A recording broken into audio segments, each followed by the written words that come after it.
हरे रामेति कृष्णेति नाम संकीर्तनं सदा लोकक्षेमाय कुर्वन्तं प्रेमिकं सद्गुरुं भजे। जय बोलो श्री प्रेमिकेंद्र सद्गुरुनाथ महाराज की जय। सर्व संतनों की जय। राधे कृष्णा सखीஸ், இன்றைய தினம் நாம் ஸ்ரீ நீப்கரோரி பாபா இவருடைய சரித்திரத்தை காண இருக்கிறோம். ஸ்ரீ குருதேவருடைய சரண கமலத்தில் ரசம் நிறைந்திருக்கும். ஸ்ரீ குருதேவருடைய தேகம் மிகவும் திவ்யமானது. அது எப்பொழுதுமே பகவத் பிரேமை நிறைந்த சரீரமாக அது இருக்கும். சதா சதா பவித்திரமாக இருக்கும் குருநாதருடைய சரீரம். அப்புறம் சரீரம் பூரா கங்கா ஜலம் பிரவகிக்கும். அப்புறம் அந்த திருவடி நம்மளை சதா பாவனா ராஜ்யத்துல மூழ்க வைக்கும். அப்பேற்பட்ட ஸ்ரீ குரு சரணம் அவரவர்களுடைய குருவினுடைய சரணம். ஸ்ரீ விவேகானந்தருடைய குரு ராமகிருஷ்ண பரமஹம்சர். ராமகிருஷ்ண பரமஹம்சர் ஒரு காளி பக்தர். ராமகிருஷ்ண பரமஹம்சருக்கு ஒரு தடவை கேன்சர் வந்தது. ராமகிருஷ்ணர் மா காளிக்கு போய் நிவேதனம் பண்ணாருன்னா வாயை திறந்து பிரத்யக்ஷமா அம்பாள் வாங்கிப்பா அவர்கிட்ட இருந்து. அதோட இல்லாம பரமஹம்சருக்கு அந்த காளி ஊட்டுவா. கல்கத்தால 2 காளி உண்டு. இவர் போற இடம் தட்சிணேஸ்வரர் காளி. அவர் சாட்சாத் வைஷ்ணவி. அவர் இவருக்கு பரமஹம்சருக்கு சித்தியானதும் அந்த இடம்தான். அவருக்கு அந்த இடத்துலதான் அம்பாளுடைய தரிசனமும் கிடைச்சது. அவர் காளியோட சர்வ சகஜமா பேசுவார் கூட.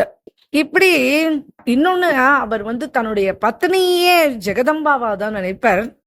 ஜீவன் பரியந்தம் அவ தன்னுடைய மனைவியினுடைய காலில் விழுந்து வணங்காத நாட்களே கிடையாது. அப்படி இப்ப இவருக்கு கேன்சர் வந்துட்டு இல்லையா, அப்போ இவருடைய பக்தாள்லாம் தினம் தரிசனம் பண்றதுக்கு வருவாளே, அவள்லாம் சொல்லுவா, நீங்க அம்பாள்கிட்ட சொல்லலாம் இல்லையா, இந்த மாதிரி உங்களுக்கு உடம்ப சரி பண்ணி தர சொல்லி. நாங்க எத்தனை பக்தர்கள் மனசால வருத்தப்படுறோம். நீங்க தானே எங்களுக்கு எல்லாருக்கும் ஒரு தூண் மாதிரி. குருநாதர் தானே ஒரு தூண். உங்களுக்கு ஏதாவதுன்னா அப்புறம் நாங்க என்ன பண்ணுவோம் அப்படின்னு சொல்லிட்டு, நீங்க தினம் அம்பாளோடையே பேசுறீங்களே, அப்ப நீங்க அம்பாள்கிட்ட நீங்க உங்களுடைய உடம்ப சரி பண்ண சொல்லி கேட்க கூடாதா அப்படின்னு சொன்னா, அதுக்கு அவர் சொல்வார், அவ சர்வாந்தர்யாமி, சர்வசக்தி உடையவ. அவளுக்கு தெரியாதது என்ன இருக்கு? எல்லாமே அவளுக்கே தெரியும். அதனால நான் தனியா எதுவும் போயெல்லாம் சொல்ல மாட்டேன் அப்படின்னு. அம்பாளுக்கு தினமுமே பெங்கால்னாலே, வெஸ்ட் பெங்கால் கல்கட்டா அப்படின்னாலே ரசகுல்லாவும் பக்கோடியும் தான் ரொம்ப ஃபேமஸ் அங்க. அம்பாளுக்கு ரசகுல்லா நிவேதனம் ஆகும் இல்லையா, அந்த ரசகுல்லா ரொம்ப அற்புத ருச்சியா இருக்கும். இந்த பக்கோடினாலும் இவருக்கு ரொம்ப பிடிக்கும். ராமகிருஷ்ண பரமஹம்சருக்கு இந்த ரசகுல்லா பக்கோடினா ரொம்ப பிராணன். அவர் மனைவி கிட்ட, இப்ப உடம்பு சரியில்லாம ஆத்துல படுத்துட்டு இருக்கார். அப்ப மனைவி கிட்ட சொல்றார், ஒரு 25 தடவை சொல்லியிருப்பார், பக்கோடி ரசகுல்லா, பக்கோடி ரசகுல்லா, அது ரொம்ப பிடிக்கும் எனக்கு அப்படின்னு சொல்றார். அந்த அம்மா சொல்றா, டாக்டர் சாப்பிடக்கூடாதுன்னு சொல்லியிருக்காரே அப்படின்னு சொல்றா. ஆனா இவர் குழந்தை மாதிரி பல தடவை பக்கோடி பக்கோடி பக்கோடின்னு கேட்டுட்டே இருக்கார். விவேகானந்தர் அந்த சமயம் தர்சனத்துக்காக வந்திருந்தார். இப்ப ராமகிருஷ்ண பரமஹம்சர் பார்த்துட்டு, உங்களுக்கு என்ன இத்தனை ஆசக்தி அந்த பக்கோடா மேல, ரசகுல்லா பக்கோடா மேல உங்களுக்கு எதுக்கு இத்தனை ஆசக்தி அப்படின்னு சொல்லிட்டு கேட்டுட்டார். அவ்வளவுதான். அன்னிலேருந்து பக்கோடி ரசகுல்லா ரெண்டையுமே சாப்பிட்றத விட்டுட்டார் ராமகிருஷ்ண பரமஹம்சர். என்ன ஆச்சு, கொஞ்ச நாள்ல பிராணனையும் விட்டுட்டார். ராமகிருஷ்ண பரமஹம்சருடைய ஒரு முக்கியமான சிஷ்யர் ஒருத்தர் யோகானந்த் ஜின்னு ஒருத்தர் உண்டு. இங்க கூடயே இருந்து நிறைய கைங்கரியங்கள்லாம் பண்ணுவார். அவர் விவேகானந்தர்கிட்ட கேட்ட, ஏன்பா நீ ஏன் அவரை போய் இப்படி கேட்ட? பரம ரசத்தை பருகினவர் இல்லையா அவர், அவருக்கு இதுக்கெல்லாம் போய் எங்கேயாவது ஆசைப்படுவாரா? நீ ஏன்பா இப்படி போய் கேட்டார் அப்படின்னு சொன்ன. இல்ல, அத சாப்பிடணும், அந்த ஆசக்தி என்ன, அதனால அப்படி கேட்டேன்.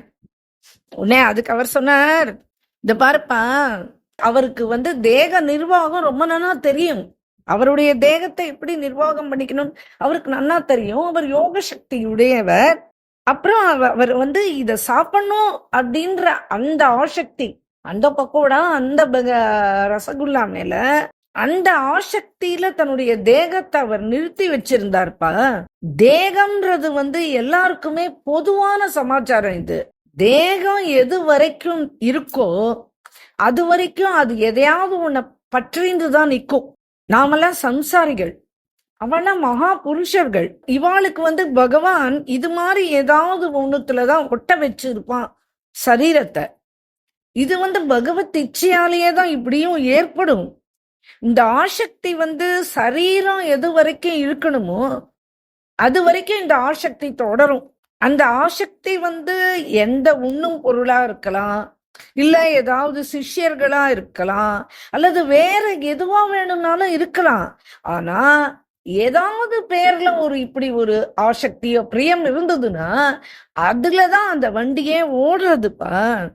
உடனே விவேகானந்தர் இத கேட்ட உடனே ரொம்ப மனசு துக்கம் அடைஞ்சார். அப்புறம் கிளம்பி போயிட்டார் விவேகானந்தர். ஸ்ரீ ராமகிருஷ்ண பரமஹம்சர் கடைசி காலம் விவேகானந்தர் நித்திய தரிசனம் பண்ணுவார். அப்படி ஒரு தடவை, இது 2வது கட்னா, அதாவது விவேகானந்தர் ஒரு தடவை ராமகிருஷ்ண பரமஹம்சரை தரிசனம் பண்ண வந்தார். ராமகிருஷ்ண பரமஹம்சர் அப்ப கட்டில படுத்துன்னு இருக்கார். இந்த கட்டிலுக்கு அடியில ஒரு பாத்திரம் வச்சிருப்பார். இவருக்கு தொண்டையில தானே கேன்சர், அதனால சளி எப்ப பார்த்தாலும் சேர்ந்துட்டே இருக்கும். அத அந்த பாத்திரத்துலதான் யாருக்கானோ அப்ப ஒரு தடவையும் எடுத்து போய் கொட்ட முடியுமா, அந்த பாத்திரத்துல அவ பிடிச்சு வைக்கிற வழக்கம். ஒரு நாளைக்கு விவேகானந்தர் தரிசனத்துக்காக வந்திருந்தார். அவர் இருமினார் ராமகிருஷ்ண பரமஹம்சர். உடனே அவர் கீழே இருந்த கட்டில் கழித குனிஞ்சு அந்த பாத்திரத்தை எடுத்தா அந்த பாத்திரம் ரொம்ப போயிருக்கு. சரி, அதை கொட்டிட்டு கிளீன் பண்ணிடலாம் அப்படின்னு அந்த பாத்திரத்தை எடுத்த உடனே முதல்ல அதுல இருந்து துர்கந்தம் வீசுறது. சரி, அதை எடுத்துன்னு போய் கொட்டலாம் அப்படின்னு போகும்போது நினைக்கிறார், என்னுடைய குருநாதர் என்ன சாதாரண ஜீவியா, லோகத்துல இருக்கிற மனுஷா மாதிரியா, அவருடைய ரோமத்துல காடி இருக்காளே, அவருடைய தேகம் எவ்வளவு சின்மயமான தேகம் அப்படின்னு நினைச்சுட்டார். காளிய ஸ்மரிச்சுட்டார். அவ்வளவுதான். உடனே அந்த துர்நாற்றம்லாம் அந்த பாத்திரத்துல இருந்து போயிடுத்து. இப்ப கேசர் மனம் வீச ஆரம்பிச்சுடுத்து அதுல இருந்து. இது யாரால முடியும்னா விவேகானந்தர் ஒருவரால தான் இந்த மாதிரி எல்லாம் பண்ண முடியும். எப்படி ராமகிருஷ்ண பரமஹம்சர் மிராக்கிள்ஸ் எல்லாம் பண்ணுவார், ஆனா அதை வெளியில காமிச்சது கிடையாது அதிகமா. விவேகானந்தர் அவரும் இப்படிதான். இப்போ இவர் குருவு கேட்ட சிஷ்யன் இல்லையா, இதை இப்ப எடுத்துன்னு போய் அவர் கொட்டவே இல்லை. அந்த பாத்திரத்தை பூரா அப்படியே குடிச்சிட்டார். யார்? விவேகானந்தர் குடிச்சிட்டார். ரொம்ப கடினமானது இது யாராலையும் பண்ண முடியாது. இது என்னத்த காமிக்கிறது அப்படின்னா சாட்சாத் குரு நிஷ்டை காமிக்கிறது. குடிச்சுட்டே இருந்தாரு, அப்பவே இவர் சத்குரு ரூபமா ஆகிட்டார் விவேகானந்தர். பரமஹம்சர் நினைச்சார், என்னுடைய ஆத்தியாத்மிக சம்பத்தை நான் யாருக்காவது கொடுத்துட்டு போகணும் அப்படின்னு ரொம்ப நாளா நினைச்சுட்டு இருந்தேன். இப்போ இத விவேகானந்தருக்கு நான் பிராப்தி பண்ணிட்டேன் அப்படின்னு மனசுல நினைச்சுக்கிறார். ஆக சத்குருநாதனுடைய தேகம் சின்மயம்னு சொன்னோம் இல்லையா, அதுக்கு இது ஒரு உதாரணம். இத எவ்வளவு நம்ம குருநாதர்கிட்ட அனுபவிக்கிறோமோ அந்த அளவுக்கு குருநாதர் நம்மள பாவ ராஜ்யத்துல பிரவேசிக்க வைப்பார். இப்ப நம்ம எடுத்துட்டு இருக்கிற சப்ஜெக்ட் நீப்கரோரி பாபா. இந்த நீப்கரோரி பாபா அவரை பத்தி பேசுறதும் அவரை பத்தி புரிஞ்சுக்கிறதும் ரொம்ப கடினம். என்ன சப்தம் அவரை பற்றி சொல்லி புரிய வைக்க முடியும், என்ன சப்தத்தை பிரயோகிக்க முடியும் அப்படின்னு சொல்லிட்டு இந்த பிரவச்சனம் பண்றவர் சொல்றார். ஏன்னா நீப்கரோரி பாபா பெரிய சமத்காரி சந்த். ஜென்ம ஆரம்பத்திலேருந்து இருந்தே அவருடைய சமத்காரம் சமத்காரம் சமத்காரம் அத வார்த்தையினால வர்ணிக்கவே முடியாது. அந்த அளவுக்கு ஜீவன் பர்யந்தம் ஜீவன் பூரா அவருடைய சமத்காரத்தை ஏனக்கேன பிரகாரேன பகவான அடைய அந்த அவருடைய நாமத்தை சதா சொல்ல வைக்க அந்த வழிவகை செய்தது அவருடைய சமத்காரம். அதாவது அவருடைய சமத்காரத்தை அவர் வேற எதுக்கும் உபயோகப்படுத்திக்கல. அவர் பக்தால யார் அவர்கிட்ட அண்டி வராளோ அவளை நாமத்தை சொல்ல வைக்கிறதுக்காக இதை புரிய வச்சார். அப்ப ஏற்பட்ட அந்த குருநாதருடைய சரண கமலம், கருணை, பிரேமை, அத்தியாத்மிக ஞானம் இது அத்தனையும் நிறைஞ்சது. அது நமக்கும் கிடைக்கணும்னு நம்ம பிரார்த்திக்கலாம் இல்லையா? இப்போ ஒரு தாமரைப்பூ இருக்கு, அந்த தாமரைப்பூல இருக்கிற தேனை குடிக்கிறதுக்கு வண்டுகள் வருது. அது போல குரு சரணத்துல இருக்கிற கருணை அப்படின்ற அந்த தேனை பருகிறதுக்கு நாமும் வண்டுகளாக மாற வேண்டும். வண்டா மாறினா அப்ப உண்டிதான் அந்த பிரேமைய நாம் பருக முடியும். ஆனா வண்டாகலாம், ஈக்களா ஆகிடக்கூடாது. ஈ என்ன பண்ணும்? அதுவும் தான் தேன்ல விழும், அடுத்தது மலமூத்திரத்திலையும் போய் மொய்க்கும். ஆனா அதுக்கு ஆகர்ஷணம் ஈக்களுக்கு எங்க அப்படின்னா மலமூத்திரத்துலதான் அதுக்கு ஆகர்ஷணம் ஜாஸ்தி. அந்த மலமூத்திரம்னு இந்த இடத்துல இவர் குறிப்பிடுறது சம்சார வாசனை தான். அதனால நாம் ஈயாக மாறி அந்த தேனை பருகக்கூடாது. குருநாதருடைய சரணத்துல இருக்கிற தேனை நாம வண்டா மாறிதான் அந்த தேனை பருகணும். விவகாரம் அப்படின்றது சாதகர்களுக்கு, சாதுக்களுக்கு, சம்சாரிகளுக்கு எல்லாருக்குமே விவகாரம்ன்றது இருக்கு. ஆனா சாதகன், சாது இவாளுக்கெல்லாம் என்னன்னா விவகாரத்துல ஆசக்தி கிடையாது. இந்த மதுமக்கி அப்படின்பா, அது தேனி அது என்னைக்குமே மலமூத்திரத்துல ஈ மாறி போய் உக்காராது. அது பூக்கள்ல இருந்து மகரந்தத்தை சேர்க்கும், தேனை சேகரிக்கும். அதோட ஜோலியே வாழ்க்கை பூரா ஏதோ தேனை சேகரிச்சு வச்சுட்டே இருக்கிறது தான் அதனுடைய ஜோலி. ஆனா சேகரிச்சு வைக்கும், அதுல ஒரு சொட்டு கூட அது பருகாது. இது தேனி, அதுக்கு சேகரிக்கிற வேலை மட்டும்தான். ஒரு நாளைக்கு என்ன பண்ணுவான், ஒரு வேட்டைக்காரன் வருவான், நெருப்ப பத்த வச்சு அந்த புகைய போடுவான், அதுல இது டபக் டபக்குன்னு இறந்து எல்லாம் அதுல விழுந்துரும். அப்புறம் அவன் அந்த தேனை மட்டும் கலெக்ட் பண்ணி அந்த அடைகளை பிழிஞ்சு அந்த தேனை கலெக்ட் பண்ணி அவன் எடுத்துன்னு போயிடுவான். அதனால தேனியா மாறினாலும் ஒன்னும் பிரயோஜனம் கிடையாது.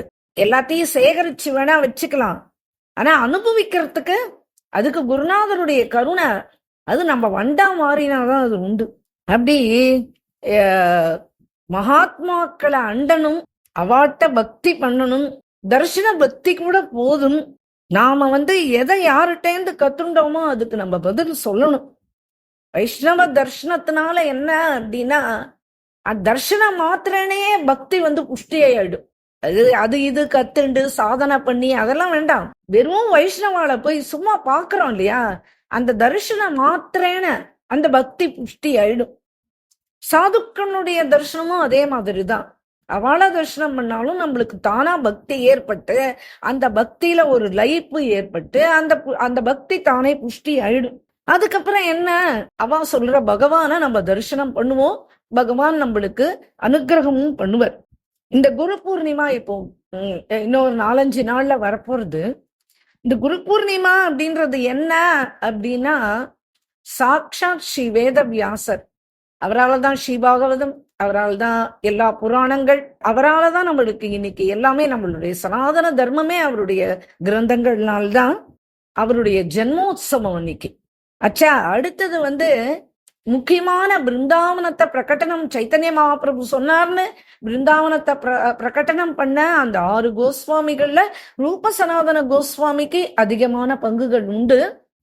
அந்த சனாதன கோஸ்வாமியினுடைய ஆராதன தினமும் அதே குரு பூர்ணிமா தான். அப்புறம் அவளுடைய குருதேவர் அவளை ஆராதிக்க வேண்டிய நாளும் அதே குரு பூர்ணிமா தான். அப்புறம் ஸ்ரீ சகிமா அப்படின்னு சொல்லிட்டு வெஸ்ட் பெங்கால்ல ரொம்ப ஃபேமஸ் கௌடிய சம்பிரதாயம். அந்த அம்மாவுடைய ஜென்ம தினமும் அந்த தினம்தான். ஆக அந்த குரு பூர்ணிமா அன்னைக்கு பிருந்தாவனத்துல கொண்டாட்டமா இருக்கும். முதல்ல குருவை ஆசிரியக்கணும், அப்புறம் அந்த குரு பூர்ணிமா அன்னைக்கு அவளுக்கு ஆராதனை பண்றோம், அவளை கொண்டாடுறோம். குருவை ஆராதிச்சாவிட்டு பகவான் கிடைப்பான். குரு மூலமா தானே பகவான் கிடைப்பான், பகவான் தானே கிடைச்சிட மாட்டானே. ஒருத்தனுக்கு குரு இருந்தாதான் பகவானே கிடைப்பான். குரு இல்லாத பகவான் கிடைக்கிறது கடினம். அதனால குரு கிருப்பை கிடைச்ச உடனே அடுத்தது என்ன, குரு பூர்ணிமா கிடைத்தது, அதுக்கப்புறமா சரத் பூர்ணிமா வருமே, அதுதான் பகவானுடைய கிருப்பையை அடையிற பூர்ணிமா. அப்படி இவர் ரொம்ப அழகா சொல்றார். இந்த நீப்கரோரி பாபா பண்ற சமத்காரங்கள்லாம் என்னன்னா, பகவானுடைய சரணத்துல பக்தர்களை சேர்ப்பதற்காக செய்கின்ற சமத்காரம். சாதாரணமாவே குருநாதருடைய வேலை என்ன? நம்மள மாதிரி இருக்கிற ஜீவன்கள் எல்லாருக்கும் ஆகர்ஷிச்சு உபதேசிச்சு வழியில சன்மார்க்கத்துல நடத்தி பகவானுடைய சரணத்துல ஜீவா எடுத்ததே என்ன காரணம்? பகவான போய் இந்த ஜென்மத்திலேயாவது நம்ம அடையணும்ன்றதுக்காக வேண்டிதான். அந்த வேலைய பண்றதுக்காக தான் குருநாதால பகவான் செலக்ட் பண்ணி அனுப்புறார். இப்போ இவர் சமத்காரம் காண்பிச்சு பக்தர்களை ஈர்த்து அவளை எடுத்துட்டு போய் பகவானுடைய பாதத்துல சேர்க்கிறார். இவர் அனுமானுடைய அம்சமாக வந்தவர். பிருந்தாவனத்துலதான் இவருடைய சமாதி இருக்கு. இப்போ ரீசெண்டா 1973 வரைக்கும் இவர் இருந்தார். இந்த பிரவச்சனம் பண்றாரே இவர் முதல்ல இவரை தரிசனம் பண்ணணும் அப்படின்னு இவருடைய ஆசிரமத்துக்கு போயிருந்தார். பிருந்தாவனத்துல தானே இருக்கு இவருடைய ஆசிரமம். அங்க போயிருந்தார். அங்க அந்த ஆசிரமத்துக்குள்ள நுழைஞ்ச உடனே முதல்ல இருக்கிறதே அனுமான் மந்திர். அதுக்கப்புறமா பின்னாடி அவருடைய சமாதி இருக்கும். அங்க பக்கத்துல ஒரு அறை, சின்ன அறை, அவர் தங்குற அறை இருக்கும். அதுல இப்ப அவர் உபயோகிச்ச அந்த கம்பளி அது எல்லாம் வச்சிருக்கா. அவருடைய அந்த கருவானா தண்ணி குடிக்கிற பாத்திரத்துக்கு கருவா அப்படின்னு சொல்லுவா, அதெல்லாம் அங்க வச்சிருக்கா. அனுமான் என்ன சமத்காரம் எல்லாம் காமிக்கலையோ அந்த சமத்காரத்தை எல்லாத்தையும் இந்த நீக்கரோரி பாபா காமிச்சிருக்கார். முதல்ல அவருக்கு இவர் போய் நமஸ்காரம் பண்றார். நமஸ்காரம் பண்ணி எழுந்து அப்படி பாக்குற அவருடைய கழுத்துல இருக்கிற மாலை, அங்க எந்த இடத்துல அவருடைய சமாதி இருக்கோ அதுக்கு மேல அவருடைய விக்கிரகம் வச்சிருக்கா. அது சாட்சாத்தா அப்படியே அது உயிரோட்டமா இருக்கும் அந்த விக்கிரகம். இப்போ அதை பார்த்த உடனே அந்த நமஸ்காரம் பண்ணிட்டு இப்படி பாப்பா இல்லையா, அப்படி பார்த்தா அவருடைய கழுத்துல இருக்கிற மாலை அப்படியே கீழே விழுது. அப்புறம் பார்த்தானா அந்த விக்கிரகத்துல இருக்கிற கண்கள், அவரோட கண்கள் அப்படியே அந்த இமைகள் மட்டும் அப்படியே மூடி திறந்துதான். அவர் பாக்குறதுக்கே அந்த விக்கிரகமே புன்முறுவல் பண்ற மாதிரிதான் இருக்கும். இத கேக்குறவா இத பிரமன் நினைச்சுப்பா அப்படின்னு அவர் சொல்றார். இத கேக்குறவா இத பிரமன் நினைச்சுக்கலாம். ஆனா அனுபவப்பட்டவன் நான், என்ன பொறுத்த வரைக்கும் அந்த சத்தியம். ஏன்னா கண் திறந்து அப்படி இமைய கொட்டி ஒரு தடவை அப்படி பார்த்தாரே அந்த கடாட்சம் என்ன மனசை விட்டு இன்றைய வரைக்கும் நீங்கல. அது அதுக்கு இதுக்கெல்லாம் பிரமாணமே தேவையே கிடையாது. ஒவ்வொருத்தருக்கும் ஒவ்வொரு விதமான அனுபவங்கள் ஏற்படும். ஆனா அனுபவங்கள் சாதுக்கள் கிட்டயும் சந்துக்கள் கிட்டயும் குருநாதர் கிட்டயும் ஏற்படுற அனுபவங்கள் அத்தனையும் சத்தியம்தான். அது இவர் சிரஞ்சீவி அனுமானுடைய அம்சம்னு வேற இருக்கு இல்லையா. இவருடைய லீலைகள் எல்லாமே பார்த்தீங்கன்னா அனுமானுடைய சக்தி எப்படி இருந்ததோ அது மாதிரி இருக்கும் அப்படின்றா. எல்லா சந்துக்களும் லோகத்துல வர சந்துக்கள் எல்லாருமே சாதாரண ஜீவன்களை உத்தாரணம் பண்றதுக்காக வரா. எல்லாருமே சமந்தான். ஆனா பகவான் ஒரு சந்தையும் அனுப்பும் போது ஒரு விசேஷமான சக்தி அவகிட்ட பிரகாசிக்கிற மாதிரி அவளை அனுப்பி வைப்பார். சிலர் மூலமா என்ன பண்ணுவார், சில சந்துக்கள்லாம் பிறவி எடுத்ததே கிரந்த சேவா பண்றதுக்குன்னே வந்திருப்பா. அவ கிரந்தங்கள்லாம் ஒழுங்குபடுத்தி அதுல இருக்கிற பிரதிபத அர்த்தங்கள்லாம் போட்டு அந்த மாதிரி கிரந்த சேவா பண்ணுவா. சில பேர் வெறும் கருணை திருஷ்டினாலேயே அந்த கருணையினாலேயே அந்த ஜீவன் உத்தாரணம் ஆயிடும். சில பேர்லாம் பிரவச்சனம் கதா பிரவச்சனம் பண்ணிட்டே இருப்பா. அந்த ராமாயணம் பாகவதம் சந்துக்கள் சரித்திரம் இப்படி எல்லாம் சொல்லி ஜனங்களை நல்வழிப்படுத்தி அவளை திரும்பி பகவான்கிட்ட எடுத்துன்னு போய் சேர்க்கிற வழியை செய்வா. சில பேர் வெறும் கீர்த்தனை வெறும் கீர்த்தன் செய்வா. சில சந்துக்கள் இந்த நீக்கரோரி பாபா மாதிரி சமத்காரம், அதாவது ஏதாவது அதிசயம் பண்ணி பக்தாளுக்கு காமிச்சுட்டே இருப்பா. அந்த பக்தாள் உடனே ஆகர்ஷனாயி அவ பின்னாடி வருவா. அப்புறம் அவளை பகவான் வழியில போறதுக்கு என்ன உண்டோ, ராமநாமமோ கிருஷ்ணநாமமோ ராமகிருஷ்ண ஹரியும் என்ன உபதேசங்களோ அதை பண்ணி அவளை அந்த வழியை திருப்பி விட்டுவா. இந்த நம்ம நீக்கரோரி பாபா இன்னைக்கு எடுத்துட்டு இருக்கோமே இந்த சப்ஜெக்ட், இவர் கடைசி வரைக்கும் ஜீவன் பரியந்தம் சமத்காரம் சமத்காரம் சமத்காரம், கட்னா கட்னா, அதிசயம் அதிசயம் அதிசயம், மிராக்கிள்ஸ் இன்றைய தினம் வரைக்கும் அவருடைய பக்தர்களுக்கு செய்து கொண்டே இருக்கிறார். இன்னும் என்னன்னா இன்னைக்கும் பிருந்தாவனத்துல உண்மையா போய் பிரதட்சணம் பண்ணி அவரை பார்க்கணும்னு ஆவல் இருக்கிற அவளுக்கு, அவ பக்தாளுக்கு தரிசனமும் ஆறுது அப்படின்றா. இவர் எல்லாருக்குமே யார் இவர்ண்ட எது கேட்டாலுமே ராமநாம ஜபம், அனுமான் பேர்ல பக்தி, அனுமான் சாலிசா சொல்லணும். இதேதான் இவருடைய இந்த 2 தான் சொல்லுவார். ராமநாமம் சதா இடைவிடாம சொல்லுங்க, அடுத்தது அரை மணி நேரமாவது சொல்லுங்க ஒரு நாளைக்கு. அனுமான் சாலிசா பாட்டு ஒரு தடவைக்கு ஒரு நாளைக்கு ஒரு தடவையாவது சொல்லுங்க. இதுதான் அவருடைய வேண்டுகோளே. அவர் தேக வியோகம் ஆனது பிருந்தாவனம் தான். இவருக்கு இந்துஸ்தான், இந்த நம்மளுடைய பாரத பூமி மட்டும் இல்ல, பூரா விதேசம், அதாவது இந்த உலகம் பூரா, அமெரிக்கால இவருடைய ஸ்தானங்களே நிறைய இருக்கு. இவருக்கு பக்தர்கள் எங்க இல்ல. இந்த பேஸ்புக்னுடைய முதலாளி இருக்காரு இல்லையா, மார்க்னு, அவர் மோடிஜியோட ஒரு தடவை இன்டர்வியூ ஆச்சு. அப்ப சொல்ற, இந்தியால ஒரு மகாத்மா பத்தி நான் கேள்விப்பட்டிருக்கேன். அவருடைய பேர் நீக்கரோரி பாபா. அவர் இந்த நைனிடால் பக்கத்துல கேச்சி தாம் அப்படின்னு ஒண்ணு இருக்கே, அங்க நான் ஒரு தடவை போயிருந்தேன் அவரை சந்திக்கணும்ன்றதுக்காக. எனக்கு கிருபா சக்தின்றதே அன்றைய தினம் அவரை சந்திச்ச நாள் எனக்கு கிடைச்சது. அதுக்கப்புறம் என்னுடைய வாழ்க்கையில ஒரு பெரிய மாற்றம் என்ன அப்படின்னா, நான் பாபாட்ட போய் என்ன பிரார்த்தனை பண்ணேன் அப்படின்னா, நான் ஜெகத்துக்கு ஒரு பிளாட்ஃபார்ம் மாதிரி ஏற்படுத்த விரும்புறேன். அதாவது என்னன்னா, அதன் மூலமாக நான் செய்யற அந்த பிளாட்ஃபார்ம் மூலமா அவ சம்பாஷணை பரிவர்த்தனைகள், சம்பாஷணை பரிவர்த்தனை பண்ணிக்கலாம். அவளுக்கு நிறைய நாலேஜ் கிரியேட் ஆகும். அந்த மாதிரி ஒரு அற்புதமா செய்யணும் அப்படின்றது என்னுடைய ஆசை. நான் இதுக்காக உங்களை முதல்ல இப்ப பார்க்க வந்திருக்கேன், நான் இப்ப ஆரம்பிக்க போறேன் அப்படின்னு சொன்ன உடனே அவர் அனுகிரகம் பண்ண. அதுக்கப்புறம் தான் நான் பேஸ்புக்கே ஆரம்பிச்சேன். இன்னைக்கு வரைக்கும் அது ரொம்ப நாளா போயின்னு இருக்கு. அதுக்கு காரணம் என்னுடைய இஷ்ட தெய்வமாவே நான் அவரை வச்சுட்டேன் அப்படின்னு இந்த மார்க் அவர் சொல்றார்.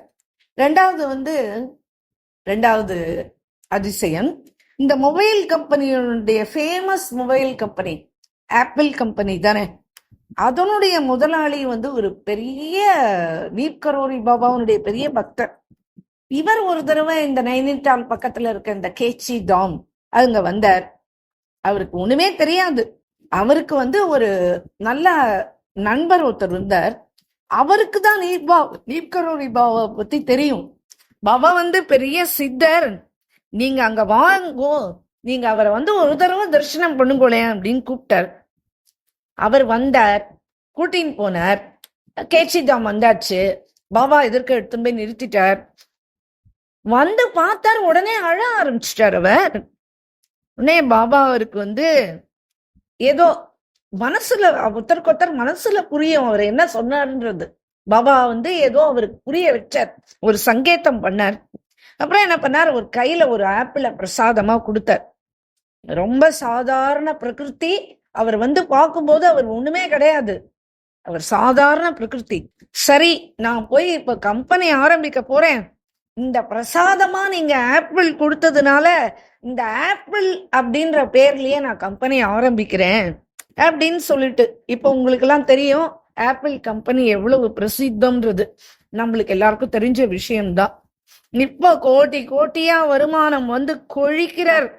அது சொல்லுவார், எல்லாம் நீப்கரோரி பாபாவுடைய கருணை தான், எல்லாம் இந்தியாவுக்கு போயிட்டு வந்ததுதான், கேட்சி தாம் போனதுதான் அப்படின்னு இன்னைக்கும் அவர் அதை ஸ்மரிச்சுக்கிறார். அப்புறம் 3வது அமெரிக்க ராஷ்டிரபதி பராக் ஒபாமா இருக்காரு இல்லையா, அவர் நீப்கரோரி பாபாவுடைய அத்தியந்த பக்தர். இந்த பராக் ஒபாமா அவருடைய கையில பார்த்தெல்லாம் எப்பவுமே ஒரு சின்ன ஹனுமான் விக்கிரகம் வச்சுட்டே இருப்பார்.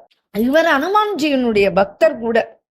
ராஷ்டிரபதி பவன்ல கூட ஒரு சின்ன ஹனுமான் விக்கிரகம் வச்சுட்டு இருப்பாராம்.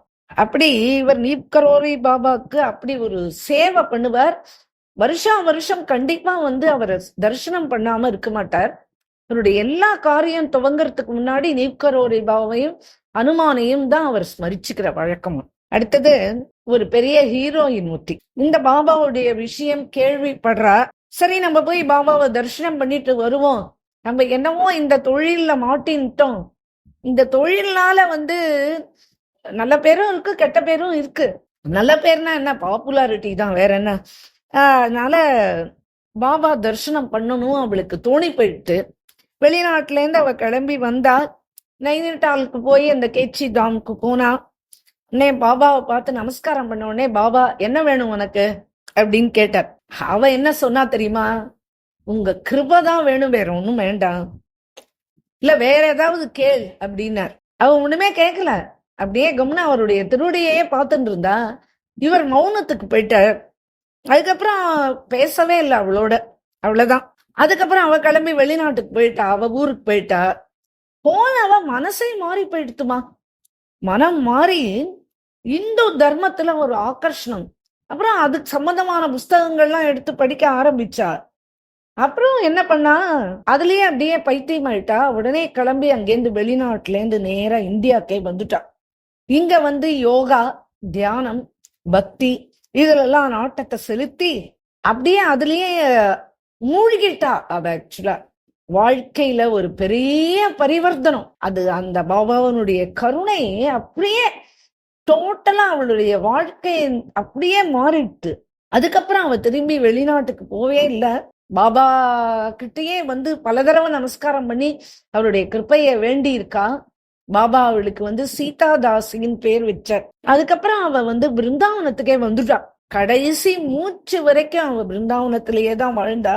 இப்பதான் ஒரு 15 வருஷத்துக்கு முன்னாடி அவ பகவத் சரணத்தை அடைஞ்சா. இப்படி ரொம்ப ஃபேமஸ் ஹீரோயின். அவளுக்கு இப்படி ஒரு பெரிய மனமாற்றம். அது என்ன அப்படின்னா, அவ கேட்டது கருணை. அத கால காலத்துக்கும் அந்த ஜீவனுக்கு கொடுத்துட்டார் அந்த லிபரேஷனை. அடுத்தது ஒரு டாக்டர், அவரை பத்தி பார்ப்போம். இவருக்கு பேர் வந்து ரிச்சர்டுன்னு பேரு. இந்த ரிச்சர்டு டாக்டருக்கு ஒரு நண்பரும் உண்டு. அவர் வந்து அடிக்கடி நைனிட்டால் வந்து இந்த கேச்சிதாமுக்கு வந்து பாபா தரிசனம் பண்ணாம பிரதி வருஷம் வராம இருக்கவே மாட்டார். இந்தியா போறேன் அப்படின்னு இந்த டாக்டர்கிட்ட வந்து சொன்னார். உடனே அந்த டாக்டர் சொன்னாரு, அப்படியா, சரி நானும் வரேன், எனக்கும் ஏதாவது ஒரு பிரேக் வேணும் மாதிரி இருக்கு, நானும் வரேனே உன்னோட அப்படின்னார். இந்தியால எங்க போற அப்படின்னு கேட்டார் அந்த டாக்டர். இவர் சொன்னார், நான் நைனிட்டால் கேச்சிதாம் தான் போறேன் அப்படின்னு.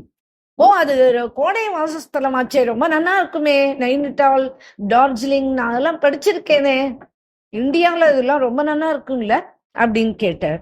சரி நானும் வரட்டுமா உன்னோட அப்படின்னா. சரி வாங்க. சரி வந்தா, நைனிட்டாலுக்கு வந்தா, கேச்சிதாமுக்கு வந்தா, ஒரு ஹோட்டல்ல ரூம் எடுத்தா, 2 பேரும் தங்கினா. உடனே காலையில எழுந்த உடனே அவர் சொன்னாரு, வா ஊரை போய் சுத்தி பார்க்கலாம். ஊரை போய் சுத்தி பாக்குறதா? இல்ல இல்ல இல்ல, நான் ஃபர்ஸ்ட் என்னுடைய குருநாதரை பார்க்கணும், அதுக்கப்புறம் தான் வேற மீதி எல்லாமே அப்படின்னார். சரி சரி ஓகே, நீ சொல்ற மாதிரியே கேக்குறேன் அப்படின்னார். உடனே டாக்டர் வந்து, டாக்டர் ரிச்சர்டுக்கு வந்து ஆன்மீக நாட்டமே கிடையாது. அப்புறம் சந்து விஷயங்கள்லாம் அவ்வளவு ஒரு பெரிய பாராட்டுதல், நம்பிக்கை அதெல்லாம் எதுவுமே கிடையாது அவருக்கு. அவர் சொன்னார், இவர் சொன்னார், நீ வேணா ஊரை பார்க்க கிளம்பு, ஊரை சுத்தி பார்க்கணும்னா நான் உனக்கு ஏற்பாடு பண்ணி கொடுத்துறேன், நீ வேணா போயிட்டு வா, நான் நாளையில இருந்து உன்னோட ஜாயின் பண்ணிக்கிறேன், இன்னைக்கு நான் குருநாதரை தான் பார்க்கணும் அப்படின்னு. இவர் மனசுக்குள்ள சொல்லிக்கிறார், இதெல்லாம் வெறும் நாடகம் தான் அப்படின்னு.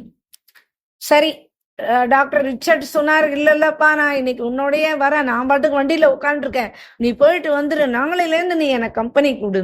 ஆமா கண்டிப்பா தரேன். சரி வந்தாச்சு, அந்த இடம் போயாச்சு. வண்டியில இருந்து ரிச்சர்டு இறங்கவே இல்லை. நீ போய் பார்த்துட்டு வாப்பா, எனக்கு இதெல்லாம் நம்பிக்கை கிடையாது, ஆனா சீக்கிரம் வந்துவிடே, நான் ரொம்ப நாளை காக்க வைக்காத அப்படின்னார். உடனே அவர் சரி நான் வரேன் அப்படின்னு இறங்கி கீழே போயிட்டார். அவர் போய் பாபாவை பார்த்தார், பரவசம் ஆயிட்டார். ரொம்ப நாளுக்கு, 1 வருஷம் கழிச்சு பாக்குறோமேன்னு. இந்த ஃப்ரெண்ட் என்னமோ வண்டியிலேயே தான் உட்கார்ந்துட்டு இருக்கார். பாபா கிட்ட போய் இவர் காலில் விழுந்தார், நமஸ்காரம் பண்ணார், அழுதார், அவருடைய கிருப்பையை வேண்டினார், எல்லாம் பண்ணார். பாபா ரொம்ப சந்தோஷப்பட்டார், தடவி கொடுத்தார். அப்புறம் சொன்னார், உன்னோட ஒருத்தர் வந்திருக்காரு, வண்டியிலேயே உட்கார்ந்துட்டு இருக்காரு, ஏன் அவரை கூப்பிடு அப்படின்னார். இவருக்கு ஒரே ஆச்சரியம், என்னடா அது என்னோட வண்டியில வந்தார், இவருக்கு எப்படி தெரியும்? ஒரே ஆச்சரியம். அவ்வளவு தூரத்துல இருந்து இவ்வளவு தூரம் வந்துட்டார். எங்க அமெரிக்கா, அங்கேருந்து கிளம்பி இவ்வளவு தூரம் வந்தாச்சு, நீங்க உள்ள வரத்துக்கு என்னப்பா கஷ்டம், கூட்டின்மா போ அப்படின்னார். இவர் வண்டிக்கு ஓடினார். டாக்டர் ரிச்சர்டு அவர் என்ன பண்ணார், வெள்ளை கலர்ல ஏதோ ஒரு மாத்திரைய ஒரு டப்பால இருந்து கொட்டி கையில வச்சுட்டு வாயில போட்டு சப்பின்னு இருக்க. அதாவது ஏதோ ட்ரக் அது, அந்த சம்பந்தமான அந்த லாகரி வஸ்து ஏதோ. அதனால அந்த அதெல்லாம் சாப்பிட்றதுனால தூக்கமே முதல்ல சரியா வரவே வராதாம். அந்த ஒரு சின்ன மாத்திரை தான், ஆனா அது ஒரு நாள் பூரா போதையில இருப்பாராம் அவர். அதை அவர் சாப்பிட்டுன்னு இருக்காரு. இந்த சமயத்துல இந்த ஃப்ரெண்டு வருவார்னு அவர் எதிர்பார்க்கல. உடனே அந்த டப்பாவை இப்படி மறைச்சுட்டார். உடனே இவர் சொன்னார், இதை பாருங்க உங்களை உள்ள பாபா கூப்பிடுறாரு, நீங்க வந்திருக்கேன்னு நான் சொல்லவே இல்லை, அவரா வண்டியில உட்காந்துருக்காரே, அவரை கூட்டின்னு வா. இல்ல நான் தான் முதல்லயே உங்ககிட்ட சொன்னேன் இல்லையா, எனக்கு இதுலாம் இன்ட்ரெஸ்ட் கிடையாது, நான் வரமாட்டேன்னு. ஏன் என்ன இப்படி நீ கூப்பிடுற? இல்ல அவர் சொன்னாருன்றதுனால நான் இப்ப வந்து கூப்பிட்டேன். அப்புறம் உங்களுக்கு சௌகரியம் எப்படி அப்படி பண்ணுங்க அப்படின்னானே. இல்ல நான் வரேன் அப்படின்னு அந்த வாயில ஒண்ணு போட்டுட்டாரோன்னா அதை அப்படியே சப்பின்டே நேரா பாபாட்ட உள்ள போனார். நமஸ்காரம்லாம் பண்ணல, அவர் முகத்தை எடுத்து பார்க்கல, அப்படியே போய் உக்காந்துட்டார் கீழே. உடனே பாபா கேட்டார், என்னப்பா என்ன சாப்பிடுற? இவர் ரிச்சர்டு சொன்னார், ஒண்ணும் இல்ல வாயில அந்த மாத்திரை சப்பறத பார்த்தார் பாபா. பாபா கேட்டார், அது சரி, ஏதோ ஒரு வெள்ளை கலர் மாத்திரை வாயில போட்டு சப்பின்னு இருக்கியே, அததான் கேட்டேன், அதை எனக்கும் கொஞ்சம் கூட அப்படின்னார். சிச்சோ, என்னண்டா ஏதாவது வாசனை வருதா என்ன? இவர் எப்படி அந்த டப்பாவை பார்த்தார்? என்கிட்ட போய் இதெல்லாம் இவர் கேக்குறாரு, இவரெல்லாம் மகாத்மாவா இல்ல யாரு அப்படின்னு சிரிச்சார். பாபா கைய நீட்டினார், என்கிட்ட குடு அத அப்படின்னார். இல்ல அதோட விலை ரொம்ப ஜாஸ்தி. உடனே பாபா கைய நீட்டின உடனே ஒரு மாத்திரை கொடுத்தார். இதெல்லாம் எனக்கு போகாது, இன்னும் கொஞ்சம் குடு அப்படின்னார். 2 கொடுத்தார். இல்ல போறாதுன்னார். 3 கொடுத்தார். இல்ல இதெல்லாம் எனக்கு கொடுக்கவே பத்தவே பத்தாது. உடனே ரிச்சர்டு சொன்னார், ஃப்ரெண்டு நீ வந்து பாபாட்ட சொல்லு, ஒரு மாத்திரையே பழக்கம் இல்லாம சாப்பிட முடியாது, ஆச்சு 4 மாத்திரை கொடுத்துட்டேன், அவருக்கு வயசு 70 வயசு இருக்கும் போல இருக்கு, ஏன் அவர் ஏதாவது சீக்கிரம் போகணும்னு நினைச்சிட்டு இருக்காரு அப்படின்னு கிண்டல் பண்ணி சிரிச்ச. நான் பல வருஷமா இந்த மாத்திரையை சாப்பிட்டுன்னு வரேன், ஒரு மாத்திரை போட்டாலே 4-5 நாளைக்கு இதோட பவர் எங்கிட்ட இருக்கும். இவர் என்னடானா 4 மாத்திரையை கையில வாங்கிட்டு இன்னும் பத்தாது அப்படின்னு சொல்ற அப்படின்னு இவர் சொல்லிட்டு இருக்கார். எதிர்பார்க்கல, ரிச்சர்ட் கையில இருந்து அந்த டப்பாவை புடுங்கிட்டார் பாபா. அதுல 100 மாத்திரைக்கு மேல இருக்கு. டப்பாவை கையில எடுத்தார், அப்படியே கையில கொட்டின்றார். சுண்டல் சாப்பிடுற மாதிரி மொத்த மாத்திரையும் சாப்பிட்டார். அவ்வளவுதான், பாபா கதை முடிஞ்சது அப்படின்னு சிரிச்சார் இந்த ரிச்சர்டு. எனக்கு தான் இப்ப இந்த ஹத்தி பாவம் வரப்போறது, எனக்கு இந்த பாவம் வரணுமா அப்படின்னு அழுதார். இது எல்லாத்தையும் இந்த கூட வந்த இந்திய நண்பர் இவர் பார்த்துட்டே இருக்க, அவர் விக்கிச்சு போயிட்டார். என்னடா இது, இவரை கூட்டின்னு வந்ததே பெரிய தப்பா போச்சு போல இருக்கே. சரி, பாபா இப்ப எல்லாத்தையும் சாப்பிட்டார். ஒரு மாத்திரை சாப்பிட்டாலே தண்ணி குடிச்சுட்டே இருக்கணுமா. இவரா ஒரு டப்பா மாத்திரை சாப்பிட்டார், 100கணக்கான மாத்திரைகளை சாப்பிட்டார். 3 மணி நேரம் அந்த இடத்த விட்டு எழுந்துக்கவே இல்லை டாக்டர் ரிச்சர்ட். இவர் 1/2 டம்ளர் தண்ணி கூட குடிக்கல. பாபா இப்ப கீழே விழுந்துட போறார், பாபா இப்ப கீழே விழுந்துட போறாருன்னு எதிர்பார்த்துட்டே இருக்கார் டாக்டர் ரிச்சர்டு. ஆனா இவர் ஒண்ணுமே ஆகல, ஏன்னா இவர் ஓவர் டோஸ் ஆச்சே அப்படின்னு கலவரப்படுறார். ஆனா பாபா என்னவோ சொஸ்தமா தான் இருந்தார். இவரும் அங்கேருந்து கிளம்பல. 3 நாள் வரைக்கும் ஏதாவது நடந்துரும், இன்னும் இப்ப நடக்கும் 3 நாள் அங்கேயே இருந்தார் டாக்டர் ரிச்சர்ட். பாபா பாட்டுக்கு அவருடைய காரியம் பண்றார், பாபா பாட்டுக்கு அவருடைய ஆகாரம் எடுத்துக்கிறார், அவர் பாட்டுக்கு யோகா பண்றார், அவர் பாட்டுக்கு ராமநாமம் ஜபிச்சுட்டு இருக்கார், ராமநாமம் எழுதுறார். டாக்டர் ரிச்சர்ட் 3வது நாள் காலையில பாபாவுடைய சரணத்துல விழுந்தார், பக்தரா மாறிட்டார் அடுத்த க்ஷணமே. இந்த தடவை அவர் எங்கேயுமே ஆசிரமத்தை விட்டு கிளம்பவே இல்லை. எத்தனை நாள் லீவ் இருந்ததோ அத்தனை நாளுமே அதே ஆசிரமத்திலேயே தான் இருந்தார். இப்ப இந்திய நண்பர் அவர் கூப்பிட்டார், வாக்கா நீ என்னமோ சுத்தி பார்க்கணும் தானே கிளம்பி வந்த, வா நம்ம போய் சுத்தி பார்த்துட்டு வரலாம். எனக்கு எங்கேயுமே வர வேண்டாம், இந்த சரணத்தை பார்த்துட்டே இருந்தாலே எனக்கு போதும், இவனுடைய சரணத்துல எனக்கு ஒரு பெரிய சாந்தி வருது, எனக்கு இப்ப அந்த மாத்திரையெல்லாம் சாப்பிடணுன்ற அவாவே என்னை விட்டு போயிடுத்து, நான் அவருடைய பாதத்துல நான் சரணாகதி அடைஞ்சிட்டேன். பாபா அவருக்கு ராம்தாஸ்னு பேர் வச்சார். அப்புறமா இப்போ இவருடைய பரம பக்தனா மாறிட்டார் அந்த டாக்டர் ரிச்சர்டு. இப்படி விதேசி பக்தர்களுக்கு அதிகமான கிருப்பை நிறைய பேருக்கு பண்ணியிருக்கார். இன்னொன்னு 6வது ஒரு அதிசயம், அதை பத்தி ஸ்மரிச்சுக்கலாம். ஒரு பெண்மணி, இவ வெளிநாட்டுல படிச்சுட்டு இருக்கா. அவ ஆனா இந்தியாவுக்கு வரணும்னு ரொம்ப நாளா நினைக்கிறா, வர முடியல. அமெரிக்கால ஒருத்தர் யாரோ, நிறைய பேர் படிக்கிற காலேஜ்ல ஸ்டூடெண்ட்ஸ் எல்லாம் சொல்லியிருந்தா, நீ பாரதத்துக்கு போனியானா நீப்கரோரி பாபாவை அவசியம் தரிசனம் பண்ணிட்டு வா. அவளுடைய பாவம் அவ பரீட்சை எழுதிட்டு பஸ்ல ஏறி உட்கார்ந்தா. அவ சதா நீப்கரோரி பாபாவே சிந்தனை பண்ண ஆரம்பிச்சுட்டா. இப்பெல்லாம் அது தானா ஏற்பட்டுடுத்து. அவெல்லாம் சொன்ன அந்த மிராக்கிள்ஸ் எல்லாம் கேட்டு கேட்டு இவளுடைய மனசுல ஒரு பரிமாற்றம். அவ பரீட்சை எழுதிட்டு பஸ்ல ஏறி உட்கார்ந்துட்டு இருக்கா. அவரையே தானே ஸ்மரணை பண்ணிட்டு இருக்கா. பக்கத்து சீட்டு காலியா இருந்தது. ஒரு பஸ் ஸ்டாண்ட் வந்தது. அந்த ஸ்டாண்ட்ல பஸ் நின்னுது. அவ பார்த்தா ஒரு சிகப்பு கம்பளம் போத்திட்டு ஒரு பிச்சைக்கார வேஷம் ஒரு వ్యక్తి. அமெரிக்கால இந்த மாதிரி பிச்சைக்கார வேஷம் போட்டு யாராவது இருப்பாளா என்ன அப்படின்னு அவன் நினைக்கிறான். அடுத்த நிமிஷம் அவர் அந்த வண்டியில ஏறிட்டார். ஏறி இவளையே பார்த்துன்னு இவ பக்கத்துல நின்று இருக்கார். இவ சொல்றா மனசுக்குள்ள, என்னை யாராவது இப்படி எல்லாம் உத்து பார்த்தா எனக்கு பிடிக்கவே பிடிக்காது அப்படின்னு மனசுக்குள்ள சொல்லிண்டா. நீங்க உட்காரணுமா, வேணா உட்காருங்களே அப்படின்னு சீட்டு கொடுத்தா. அவ அடுத்த சீட்டுக்கு போயிட்டா, கார்னர் சீட்டுக்கு. இந்த பக்கத்து சீட்டை கொடுத்தா. ஆனா இப்ப அவளுக்கு அவருடைய முகத்தை பாக்குறதுக்கு இஷ்டமே இல்லை. அதனால ஜன்னல் வழியா வெளியே பார்த்துட்டு இருந்தா. அப்புறமா இவளுக்கு தோணித்து, ஒருவேளை இவர் பசியா இருப்பாரோ என்னமோ தெரியலையே, ஏதாவது சாப்பிடுறீங்களா அப்படின்னு கேட்கலாமா.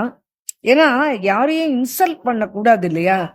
அவர் நம்மளையே பார்த்துட்டு இருக்காரு, நம்ம பாட்டுக்கு வெளியில பார்த்துட்டு இருக்கோமேனு திரும்பி ஏதாவது சாப்பிடுறீங்களா அப்படின்னு கேட்டா. அவளுக்கு பக்கத்துல யாருமே இல்ல, பஸ்ஸும் நிக்கல. திரும்பி பார்த்தா அவரை காணும். பஸ் ஸ்டாண்டு அவர் இறங்கி இருக்கணும் இல்லையா. பஸ் ஸ்டாண்டும் வரல, அவர் பக்கத்துலயும் இல்ல. அவர் எங்க போனாருன்னு தெரியல. பக்கத்துல நின்றுட்டு இருந்த வாள்லாம் கேட்டா, இங்க ஒருத்தர் என் பக்கத்துல உட்கார்ந்தாரே, அவர் எங்கன்னு நீங்க பார்த்தேளா அப்படின்னு அவளை பார்த்து கேட்டா. திரும்பி அவ எங்களுக்கு எதுவும் தெரியாதுன்னு சொல்லிட்டா. இப்ப இந்த மாணவியினுடைய மனசுல இதேதான் அடிக்கடி போயிட்டே இருந்தது. இந்த சம்பவம் ஒரு பெரிய மறக்க முடியாத சம்பவம் அவளை பொறுத்த வரைக்கும். அப்புறம் 3 வருஷத்துக்கு அப்புறம் தான் அவ இந்தியாவுக்கு வர சான்ஸ் வந்தது. இப்போ அவ அவ சிநேகிதர்கள் எல்லாம் போய் சந்திச்சா. அப்போ அவெல்லாம் உனக்கு நீப்கரோரி பாபா தெரியுமா, அவர் விதேசி ஜனங்களுக்கெல்லாம் நிறைய கிருபை பண்ணுவார் அப்படின்னு சொல்லிட்டு ஒரு பெரிய லிஸ்டே சொல்லி அவர் பண்ண அதிசயங்கள்லாம் சொல்லிட்டு வரா. இப்போ அவளுக்கு பாபாவை தரிசனம் பண்ணணும்னு ஆயிடுத்து. அவ கிளம்பி நைனிட்டால் வந்துட்டா, கேச்சி தாம்க்கு வந்துட்டா. அவருடைய ஆசிரமத்துக்கு அவரை பாக்குறா.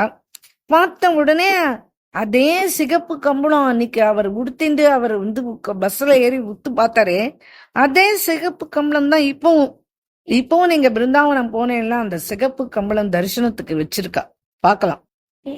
அந்த சிகப்பு கம்பளம், அதே மாதிரி அதே தாடி, அதே சிரிப்பு. அன்னைக்கு வண்டியில ஏறி எப்படி இவளை பார்த்தாரோ அதே பார்வை, இன்னைக்கு இப்படி ஒரு தரிசனம் இவளுக்கு ஆச்சு. அப்போ அவ என்ன நினைச்சுக்கிறா, உலகத்துல அம்மா சொல்லுவாளே ஒரே ரூபத்துல 7 பேர் இருப்பா அப்படின்னு அந்த சம்பவத்தை மட்டும் நினைச்சு பாத்துக்கிறா. சரணத்துல விழுந்து நமஸ்கரிச்சா. 2 கையும் கூப்பிட்டு ஒதுங்கி நின்னா.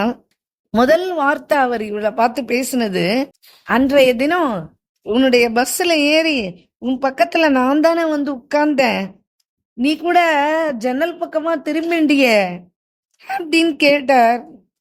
அவ்வளவுதான் அவளுக்கு அப்படியே தூக்கி வாரி போட்டுது.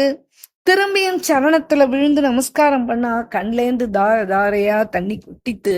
அவளுக்கு பாபா பெரிய கிருப்பை பண்ணிட்டார், பெரிய பக்தையா மாறிட்டா. அவ அதுல இருந்து அவ புலால் உணவு எல்லாம் சாப்பிட்றதெல்லாம் நிறுத்திட்டா. இப்படி இவருடைய நியமம், அதாவது எல்லாருக்கும் உபதேசம் பண்றதுன்றது இவருக்கு ஒன்றும் பெரிய கடினமே கிடையாது. இவர் ராமநாம ஜபம் சதா ஜபம் பண்ணுங்க, அனுமான் சாலிசா படிங்க. இது 2 தான் இவர் எல்லார்ட்டையும் கேட்பார். தேசத்துல பெரிய பெரிய பதவியில, நம்ம பாரத தேசத்துல பெரிய பெரிய பதவியில இருக்கிற மந்திரிகள், ராஷ்டிரபதி, பிரைம் மினிஸ்டர், இவெல்லாம் இவருடைய பக்தாள். இந்த விவி கிரி முதல்ல அவர் சபாநாயகராக தான் இருந்தார். அப்புறம் பாபாட்ட வந்தார். ஏதோ சங்கடம், ஏதோ சமாச்சாரம் பேசிக்கிறார். ஓட்டுலாம் கம்மியா தான் கிடைக்கும் போல இருக்கு. ஆனா நான் ஜெயிச்சுட்டேன்னா சரண ராஷ்டிரபதியா ஆகலாம். நீங்க தான் ஆசீர்வாதம் பண்ணணும். நாட்டுக்கு உழைக்கிறதுக்கு ஒரு சந்தர்ப்பம் என்னுடைய வாழ்க்கையில நடக்கணும் அப்படின்னு கேட்டுட்டார். போயிட்டு வா, ராஷ்டிரபதியா ஆயிடுவ அப்படின்னு ஆசீர்வதிச்சார். அதே மாதிரி அவர் ராஷ்டிரபதியா ஆனார். அது எல்லாருக்கும் தெரிஞ்சது தானே. அடுத்தது ஒரு தடவை அந்த விவி கிரி அவருடைய பொண்ணு மனைவிக்கு உடல்நல சரியில்லாம போச்சு. ரொம்ப கஷ்டப்பட்டா. கடைசியில ஹாஸ்பிட்டல் சேர்க்க வேண்டிய நிலைமைக்கு வந்தாச்சு. அப்புறம் ஹிருதய துடிப்பு ஈவனா இல்ல. அவ்வளவுதான், என்ன பண்றதுன்னு டாக்டர்லாம் சேர்ந்து பேசி தீர்மானிச்சா. விவி கிரி அவரை கூப்பிட்டு சொன்னா. உடனே அவர் சொன்னார், எப்படியாவது 2 மணி நேரம் என் மனைவியை காப்பாத்துங்க. இன்னும் ஆக்சிஜன் கொடுங்க, இல்ல வென்டிலேட்டர்ல வைங்கோ, ஏதாவது ஒரு லைஃப் சப்போர்ட் கொடுங்க, கொடுத்து அவளை ஒரு 2 மணி நேரம் நீங்க காப்பாத்தினா போதும் அப்படின்னு கேட்டார். ஒரு 3 மணி நேரம் ஆச்சு. அவ சொஸ்தமாயிட்டா. வென்டிலேட்டர்ல இருந்து அவளை வெளியில எடுத்து வந்துட்டா.